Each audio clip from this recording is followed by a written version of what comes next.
Hello, it's Josh with USU Extension, and we're out here today learning about hog showmanship.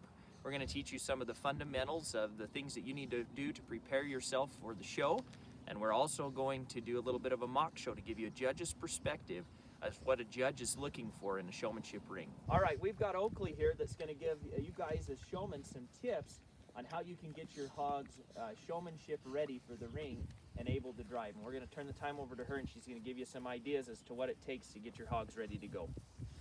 Okay, so we start walking our pigs and getting them out and stuff when they're about probably a little less than 100 pounds.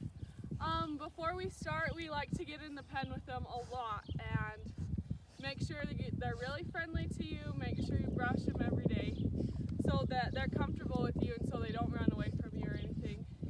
And then once you start getting them out, you can get them out every day, and we like to almost just follow them around at first, get them used to the whip and get them used to you being right next to them. Once you slow them down and they're used to being walked, then you can start doing like mock shows. Have your parents or your friends or somebody pretend like they're the judge, and you can just walk and practice like you're right in the show. We also like to get their endurance up, so I suggest by the time the fair comes around, you want to be able to walk your pig for probably 30 to 45 minutes every day in one setting, so that when the show comes and you're in a really long class, your pig will continue to walk really good and showcase itself very good, because that will help you in the market class as well as in showmanship. Okay. All right, we've got a young exhibitor here that's going to kind of help us to see the fundamentals of showing hogs. Okay, one of the biggest things is the use of that whip and the drive. Okay, and you can see that she's doing a really nice job elevating the head of that really nice white gilt there, and she's keeping her on the move. Okay, that's really important. If you're a judge standing from where we are right now, you'll notice that this half moon and half circle that she's doing here is allowing us to see all of the angles of that gilt. She's also allowing us to be able to really evaluate her at a distance. You do not want to be very close to a judge, but you also don't want to be too far away. That 10-foot radius right there is a perfect example of being able to see all of the angles, all of the structure, all the muscle, the way that that gilt moves. She's doing a really nice job there. And you'll notice that she's not really having to beat on that hog with her whip. We don't want to see that. We want to see careful use of the whip, and that comes from lots of practice at home. Okay, so she's just doing it just right. That hog is really responsive. Sometimes she's moving to the right, to the left. Sometimes she's just on the one side, but she's keeping her going straight, and she's making sure to showcase those angles. Okay, you'll also notice that the curvature of her posture. Okay, she's not bent clear over like she's like she can't walk, but she's got some intensity as she shows. Okay, she's focused on that hog. She's focused on the judge. She's doing a really nice job presenting that animal, but also making a judge aware that she's there and that she knows what's going on. You'll also notice as she moves around that she's very careful about the sides of the animal that she's on.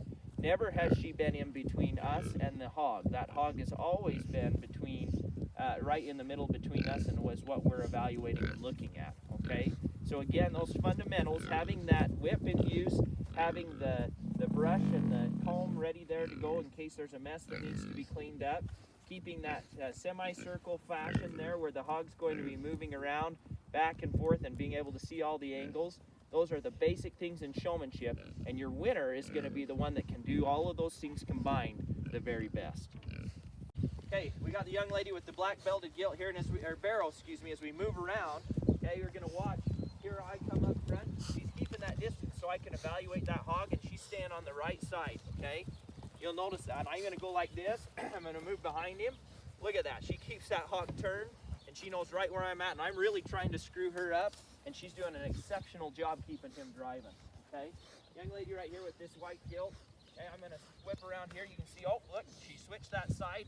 I did it again to her right here. She's really aware of where I'm at and keeping that pig moving. She did a really nice job there of doing that, okay? Now, come up to this young lady here in the gray sweatshirt. We're going to drive right over here. I'm going to switch sides right here. Look, she doesn't even know where I'm at as a judge, okay? Wrong side there. Okay, job in my opinion. Okay, now I'm going to focus on these two. You can tell that there's a lot of intensity. If we're getting really serious about this, you're going to want to pick this young lady with the black belted barrel, or the belted barrel here, because she is right here where I need her. She's keeping that distance and that intensity. Okay, young lady, if I wanted to give her any tips, she'd come up in here and be just as intense and not get herself lost in the back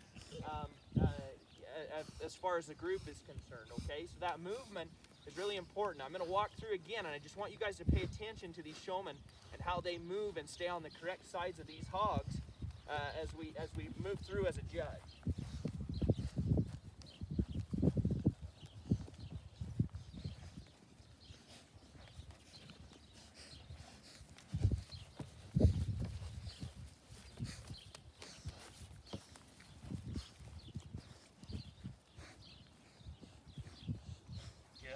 Good job. Isn't that so cool? When kids are good at showing pigs, it's like the coolest thing ever. Okay, there's two different methods right now in the show world about how you're going to handle your whip and your brush. Okay, there's some people that like to hold their brush in their hand and then use their whip and they never switch hands, and that's okay. It's whatever you decide that you'd like to do. The other method is that you're going to actually switch hands according to whatever side you're on. So if you're driving on the one side, okay, you're going to switch hands if you turn that hog around. So she's going to switch hands with her whip there. Good. Okay, and she's going to do that. It's whatever you feel most comfortable with as far as which hand you want to be driving with it from that driver's seat. Okay, so there's those two different methods that you can use. All right, and whatever one you prefer is going to be just fine. The biggest thing is that you're using that whip. One last tip for showmanship. Oftentimes you'll have a judge that would like to visit with you a little bit about your animal. Oftentimes the questions that they ask you aren't very difficult, but they're looking for a few things. They're looking to see if your involvement with your project has been in depth or not. They're also looking to see what your communication skills are. And so we do have a little handout that we'll provide for you after this clinic that's going to be available right back here on the website. You can click on to find some of the familiar questions that you might find a judge asking. The other thing that I would lastly leave you with is the idea of when speaking with a judge, that you make sure to have really good eye contact and a positive attitude. Make sure that you listen carefully to the questions that are being asked of you and that you answer appropriately.